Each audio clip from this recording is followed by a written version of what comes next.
ప్రేక్షకులకు నమస్కారం.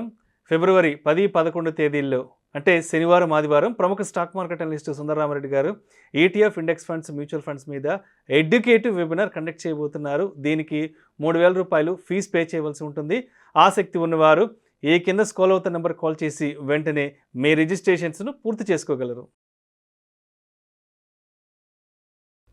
నమస్తే, వెల్కమ్ టు సుమన్ టీవీ. నేను విష్ణు. ప్రస్తుతంతో పాటు ప్రముఖ స్టాక్ మార్కెట్ అనలిస్ట్ సుందరరామరెడ్డి గారు ఉన్నారు. వారితో మాట్లాడదాం.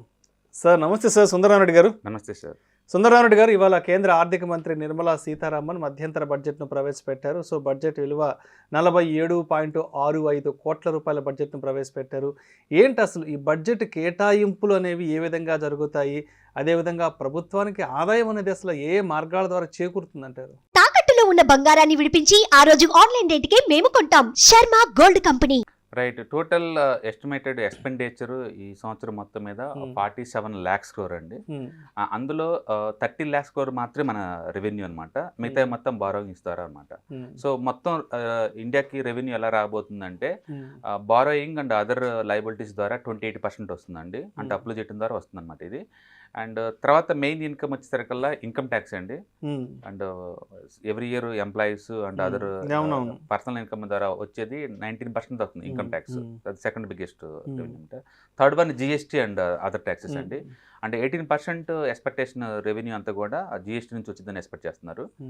అండ్ కార్పొరేట్ ట్యాక్సెస్ అంటే కంపెనీలు పే చేసే ట్యాక్స్ని మనం కార్పొరేట్ ట్యాక్స్ అంటారు. అది 17%. అంటే మేజర్ ఇన్కమ్ అయితే సెంట్రల్ గవర్నమెంట్కి ఒక జిఎస్టీ నుంచి, ఇన్కమ్ ట్యాక్స్ నుంచి అండ్ కార్పొరేట్ ట్యాక్స్ నుంచి ఇక్కడి నుంచి రావాలన్నమాట. మిగతా అప్పులు 28%. అండ్ యూనియన్ ఎక్సైజ్ డ్యూటీస్ ద్వారా 5% వస్తుంది. అండ్ నాన్ ట్యాక్స్ రిసిప్ట్స్ ద్వారా 7%. అండ్ కస్టమ్స్ ద్వారా 4%. మొత్తానికి ఓవరాల్ వీటన్నిటి ద్వారా గవర్నమెంట్కి వచ్చే ఇన్కమ్ 30 lakhs అనమాట. అండ్ అడిషనల్గా ఇంకా ఒక 17 lakhs crore వరకు కూడా అప్పులు చేయడం ద్వారా నెక్స్ట్ 1 year ఎలా స్పెండ్ చేయబోతుందని చెప్పారనమాట. ఈ డబ్బుని వీళ్ళు ఎలా స్పెండ్ చేయబోతున్నారంటే ఈ మనీ మొత్తాన్ని ఇందులో ఒక 20% అంటే హైయెస్ట్ మనీ కూడా ఇంట్రెస్ట్ రేటెడ్ పేమెంట్స్కేనండి. ఇండియన్ గవర్నమెంట్ చేసిన అప్పులకి ఇంట్రెస్ట్ పేమెంట్స్కే పోతున్నాయి 20%. నెక్స్ట్ స్టేట్ గవర్నమెంట్ షేర్ ఏమో 20% వాళ్ళకి ఇస్తున్నారు. And finance commission other transfers 8%. And central government స్కీమ్స్కి ఏమో 16% ఖర్చు పెట్టబోతున్నారు. అంటే డిఫెన్స్కి 8%. అండ్ సబ్సిడీస్కి ఏమో 6%. సెంట్రల్ గవర్నమెంట్ స్పాన్సర్డ్ స్కీమ్స్కి ఏమో 8%. అండ్ అదర్ ఎక్స్పెండిచర్ మొత్తం 9%. సో మనీ ఇలా ఖర్చు పెట్టబోతున్నారు. మొత్తానికైతే గవర్నమెంట్కి వచ్చే రెవెన్యూకి అండ్ ఎక్స్పెండిచర్కి మధ్య ఆల్మోస్ట్ 17 lakhs crore వ్యత్యాసం ఉందండి. బట్ లాస్ట్ ఇయర్తో పోల్చుకుంటే ఈసారి తగ్గిందనమాట. సో ఫిస్కల్ డిఫిసిట్ ఈసారి బాగా తగ్గింది, అంటే 5.1. ఈ సంవత్సరం మొత్తం మీద హైలైట్ అంటే అది ఒకటి అనమాట. అప్పులు తగ్గుతున్నాయి, గవర్నమెంట్కి అప్పులు తగ్గుతున్నాయి. వాళ్ళు ఏంటంటే 2026 కల్లా ఇంకా తగ్గించేసి డిఫిసిట్ని అంటే 4.1% రావాలని ట్రై చేస్తున్నారు. అంటే గవర్నమెంట్స్ లిబరల్గా ఖర్చు పెట్టకుండా ఒక డిసిప్లిన్గా ఖర్చు పెడతాని అనడానికి ఈ డెఫిసిట్ తగ్గడం ఒక మెయిన్ రీజన్ అనమాట. సో కాబట్టి ఈ బడ్జెట్ ప్లానింగ్ అనేది అందరూ అనుకున్నట్టే యాజ్ ఇట్ ఈజ్గా ఉందండి. ఈసారి సర్ప్రైజ్ అంటే ఏం లేవు. ఓటాన్ బడ్జెట్ కాబట్టి పెద్దగా ఏం లేవు, యాజ్ ఇట్ ఈజ్గా ఉంది. అండ్ ఎక్కువ మేజర్ అలొకేషన్ మాత్రం స్ట్రైట్ అవే డిఫెన్స్కి ఇచ్చారండి. ఆల్మోస్ట్ 6.2 lakhs crore ఒక డిఫెన్స్కి ఖర్చు పెట్టబోతున్నారు. సో ఈ సంవత్సరం హైలైట్ అంటే డిఫెన్స్. అందరూ అనుకుంటుంది ఇన్ఫ్రాస్ట్రక్చర్, డిఫెన్స్ గవర్నమెంట్ బడ్జెట్ ఎక్కువ అలొకేట్ చేస్తారు. అగ్రికల్చర్ ఒకటి. రైట్. రెండోది రోడ్డు ట్రాన్స్పోర్టేషన్ అండి, ఇన్ఫ్రాస్ట్రక్చర్ 2.7 lakh crore. అండ్ మూడోది railways 2.5 lakh crore railways. And ministry of consumer affairs, food and public అడ్మినిస్ట్రేషన్కి 2 lakh crore. అండ్ హోమ్ అఫైర్స్కి ఏమో 2 lakh crore. రూరల్ డెవలప్మెంట్కి 1.7 lakh crore. And minister of chemicals and fertilizer సెక్టర్స్కి ఏమో 1.6, కమ్యూనికేషన్కి 1.3, and agriculture and farmer వెల్ఫేర్కి 1.2 lakh crore. మొత్తానికైతే highest allocation defence, road and transportation and రైల్వేస్కి ఈసారి బాగా బడ్జెట్లో కేటాయించారు. అయితే ప్రత్యేకించి ఈ 2024లో మధ్యంతర బడ్జెట్ను ప్రవేశపెడుతున్నాం అంటే చాలామందికి అర్థం కావట్లేదు. ఏంటి అసలు ఈ మధ్యంతర బడ్జెట్, ఇంటీరియం బడ్జెట్ అంటే ఏంటి? మామూలుగా ప్రతి సంవత్సరం బడ్జెట్ను ఒకసారి ప్రవేశపెడతారు. బట్ 2024లో ఎందుకు 2 సార్లు బడ్జెట్ను ప్రవేశపెట్టబోతున్నారు? ఒకటి ఫిబ్రవరిలో ప్రవేశపెడుతున్నారు, మరొకటి జూలైలో అని చాలామంది అడుగుతున్నారు. ఏంటి అసలు ఒక సంవత్సరంలో 2 సార్లు బడ్జెట్ని ఏ సందర్భాల్లో ప్రవేశపెడతారు అసలు? యూజువల్గా ఏదైనా గవర్నమెంట్ ఉందంటే 1 ఇయర్కి టోటల్ ప్లాన్ చేసుకుంటారండి. బట్ ఎప్పుడైనా సరే ఎలక్షన్స్ ఉన్నప్పుడు నెక్స్ట్ గవర్నమెంట్ ఈ గవర్నమెంట్ వచ్చిద్దో లేదో తెలియదు. అందుకని నెక్స్ట్ గవర్నమెంట్ వేరే వాళ్ళు వచ్చారనుకోండి, వాళ్ళ బడ్జెట్ వాళ్ళు ప్రవేశపెట్టుకుంటారు. అందుకని టెంపరీగా ఈ ఎలక్షన్స్ వరకు కూడా టెంపరీ అసైన్మెంట్ కోసం ఈ బడ్జెట్ అన్నమాట. ఎందుకంటే పార్లమెంట్ అప్రూవల్స్ కావాలి ఏదైనా మనీ స్పెండ్ చేయాలంటే. వాళ్ళు లాస్ట్ ఇయర్ ప్లాన్ ప్రకారం ఏంటంటే అప్ టు ఏప్రిల్ 1 వరకే కదా. అందుకని మళ్ళీ నెక్స్ట్ ఏదైనా అవసరమైతే ఇప్పుడు మళ్ళీ పెట్టాలన్నమాట. అందుకని టెంపరీగా 1 or 2 months కోసం ప్రవేశపెట్టే ఈ బడ్జెట్స్ ని ఇంటర్మ్ బడ్జెట్స్ అంటారు అనమాట. నెక్స్ట్ గవర్నమెంట్ వచ్చినప్పుడు అప్పుడు ఫుల్ ప్లెడ్జ్డ్ బడ్జెట్ ప్రవేశపెడతారు అనమాట. సో ఎలక్షన్స్ అప్పుడల్లా ఎప్పుడైనా ఒకసారి ఇలా జరిగే ఛాన్స్ ఎక్కువ ఉంది. రొటీన్ గా చేయరు. సో ప్రతి 5 years ఒకసారి మాత్రమే, అది కూడా ఎలక్షన్ ఉన్న ఆ సంవత్సరం మాత్రం చేస్తుంటారు ఇలా టెంపరీగా అనమాట.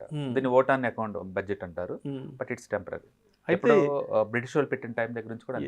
సో అయితే అంటే మధ్యంతర బడ్జెట్లో ముఖ్యంగా ఎటువంటి అంశాలకు దూరంగా ఉంటారు, మరీ ముఖ్యంగా ఇటువంటి అంశాలకు మధ్యంతర బడ్జెట్లో ప్రాధాన్యం ఇస్తారంటూ కూడా చాలామంది అడుగుతుంటారు. అసలు ఏంటి ఈ మధ్యంతర బడ్జెట్ పర్టికులర్గా డూస్ అండ్ డూ నాట్స్ ఏముంటాయి అంటూ కూడా చాలామంది అడుగుతారు. బేసికల్గా గవర్నమెంట్ ఏంటంటే ఎలక్షన్స్ని దృష్టిలో పెట్టుకుంటారండి. జనాలు ఇంప్రెస్ అవ్వడానికి వాళ్ళకి పాపులారిటీ స్కీమ్స్ ఏవైతే ఉన్నాయో వాటిని హైలైట్ చేయడానికి ట్రై చేస్తుంటారు ఈ బడ్జెట్లో. ఒరిజినల్ బడ్జెట్లో కానీ వాళ్ళ ఇంటెన్షన్ బయటపడదు మనకి, వీళ్ళు ఏ ఏరియాలో ఇంపార్టెన్స్ ఇస్తున్నారు అనేది. బట్ కరెంట్ ఉన్న గవర్నమెంట్ గత కపుల్ ఆఫ్ ఇయర్స్ నుంచి కూడా వాళ్ళు డిఫెన్స్ కి బడ్జెట్ అలొకేషన్ పెంచుకుంటూ పోతున్నారు, రైల్వేస్ కి పెట్టుకుంటూ పోతున్నారు, అండ్ ఇన్ఫ్రాస్ట్రక్చర్ కూడా ఖర్చు పెట్టబోతున్నారు. అది మనకి క్లియర్ గా ట్రెండ్స్ అర్థం అవుతుంది ఎవ్రీ బడ్జెట్ లో కూడా. ఈసారి బడ్జెట్ లో కూడా వాళ్ళు అదే ఇంపార్టెన్స్ ఇచ్చారు. అందుకని మార్కెట్ కి సర్ప్రైజ్ అంటూ ఏం లేవు ఇక్కడ. కాకపోతే టూరిజం కి మాత్రం ఈసారి 0 ఇంట్రెస్ట్ రేట్ తోటి స్టేట్ గవర్నమెంట్ కి హెల్ప్ చేస్తున్నారండి డెవలప్ చేసుకోమని.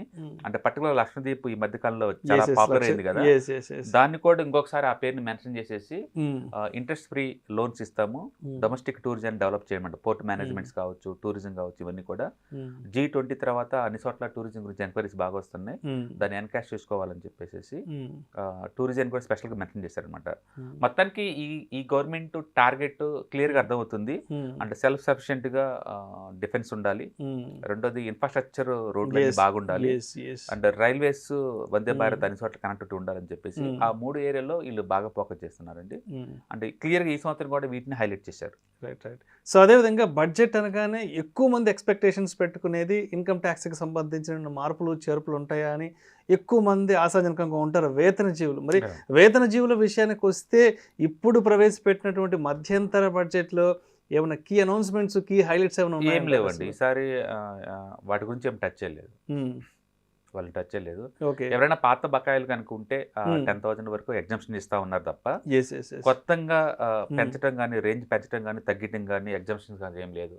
యాక్చువల్లీ చాలా మంది ఏంటంటే స్టాక్ మార్కెట్ సంబంధించి STT తగ్గిస్తారు, అంటే లాంగ్ టర్మ్ క్యాపిటల్ గెయిన్ ట్యాక్స్ని ఎత్తేసేసి 2 years తగ్గి ఇన్వెస్ట్మెంట్ కనుక చేస్తే లాంగ్ టర్మ్ క్యాపిటల్ గెయిన్ ట్యాక్స్ని కంప్లీట్గా 0 చేస్తారు, అండ్ డివిడెండ్ డిస్ట్రిబ్యూషన్ ట్యాక్స్ని తగ్గిస్తారు లేదా ఎత్తేస్తారు. ఇలాంటి ఎక్స్పెక్టేషన్స్ పెట్టుకున్నారు. ప్రతి బడ్జెట్కి ముందు ట్రేడింగ్ కమ్యూనిటీ నుంచి ఇలాంటి రిక్వెస్ట్లు రావటం, వాళ్ళు దాన్ని పక్కకు నెట్టడం అనేది మామూలు విషయం అండి. ఈసారి కూడా అంతే చేశారు. కాకపోతే ఖర్చులు ఎక్కువ అవుతున్నాయి, ఇన్ఫ్లేషన్ పెరుగుతుంది కాబట్టి సెక్షన్ 80C పరిధిని డెవలప్ చేసేసి, అంటే ఇప్పుడు దాకా నేషనల్ పెన్షన్ స్కీమ్లో పెడితే 50,000కే అడిషనల్గా ట్యాక్స్ ఎగ్జామ్షన్ కదా, దానికైతే 1 lakh 1.5 lakh చేస్తారని చాలా స్ట్రాంగ్గా మార్కెట్ నమ్మిందండి. బట్ ఏం టచ్ చేయలేదు ఆ ఏరియా. సో ఇన్కమ్ ట్యాక్స్ గురించి, పర్సనల్ ఇన్కమ్ ట్యాక్స్ గురించి ఎలాంటి లేవు. అండ్ మోర్ ఓవర్ ఇది ఓటాన్ బడ్జెట్ అండి, కాబట్టి పెద్దగా ఎక్స్పెక్టేషన్స్ ఉండవు ఎవరికి కూడా. రైట్. సో అయితే ఓవరాల్గా ఇక మన విషయానికి వస్తే, మార్కెట్ విషయానికి వస్తే అండి, ఇవాళ బడ్జెట్ మధ్యంతర బడ్జెట్ కాబట్టి అసలు ఇవాళ మార్కెట్ ఓపెనింగ్ ఎలా ఉంది ఏంటి, అసలు ఇవాళ ఓవరాల్గా మార్కెట్ ఎలా రియాక్ట్ అయింది అంటే దలాల్ స్ట్రీట్లో సిచ్యువేషన్ ఏంటి అసలు? బేసికల్గా మామూలుగా అయితే బడ్జెట్కి ముందు వల్టలిటీ బాగా పెరిగిద్దండి. ఆ వల్టలిటీని మనం VIX ట్రాక్ చేసుకుంటూ కూర్చోవచ్చు. సర్ప్రైజింగ్ మార్నింగ్ నుంచి కూడా VIX నెగిటివ్లో ఉంది. అంటే మార్కెట్ ఈ బడ్జెట్ గురించి అసలు అదొక ఈవెంట్ గా కన్సిడర్ చేయలేదు సిన్స్ మార్నింగ్ నుంచి కూడా. అంటే ఎవ్రీ ఇయర్ యూజువల్ గా ఏంటంటే మార్కెట్ బాగా స్వింగ్ అవుతా ఉంటది. 100 పాయింట్లు ఒక సెకండ్ లో పెరగటం, మళ్ళీ 100 పాయింట్లు డ్రాప్ అవటం లాంటి స్వింగ్స్ ఉంటాయి. ఈసారి కూల్ గా మిగతా రోజుల్లాగానే గడిచింది తప్ప too much swings up and down ఏం లేవండి ఈసారి. మార్నింగ్ నుంచి కూడా మార్కెట్ స్టేబుల్ గా ముందు పోతా ఉంది, తర్వాత అది న్యూట్రల్ గా అటు షిఫ్ట్ అవుతా ఉంది తప్ప ఎలాంటి సర్ప్రైజ్ లేవు. సో అంటే మొత్తానికి మార్కెట్ వర్గాల్లో కూడా ఇవాళ బడ్జెట్ కి సంబంధించి పెద్ద హడావిడి ప్యానిక్ అయితే ఇక్కడ ప్యానిక్ ఏం లేదు. నాకు తెలిసి ఫర్టిలైజర్ స్టాక్స్ కొంచెం డిసప్పాయింట్ అయినట్టున్నాయి. ఎందుకంటే ఫర్టిలైజర్ సబ్సిడీ ఈ సంవత్సరం 15% తగ్గించారు యూరియా Yes, నైట్రేట్ yes. వీటికి. దాంతో కొంచెం ఫర్టిలైజర్ స్టాక్స్ కరెక్షన్ వచ్చింది ఒక 5 to 6% వరకు. ఇక మిగతా అంత ఏం లేదండి. అండ్ ఫిజికల్ డిఫిట్ తగ్గిపోతుంది కాబట్టి బాండ్ వాల్యూస్ ఇదవుతాయి కాబట్టి పబ్లిక్ సెక్టర్ బ్యాంక్స్ ఈరోజు దూసుకెళ్ళిపోయినాయి అన్ని. Yes. అవును, ఇవాళ పేసి స్టాక్స్ Yeah. బాగా ర్యాలీ వచ్చింది. Yes, yes. ఎందుకంటే బాండ్స్ ఈల్డ్ తగ్గింది కాబట్టి బ్యాంక్స్ కి పాజిటివ్ అనమాట అది. అందుకని పబ్లిక్ సెక్టర్ బ్యాంక్స్ కొంచెం పాజిటివ్ రియాక్ట్ అయినాయి.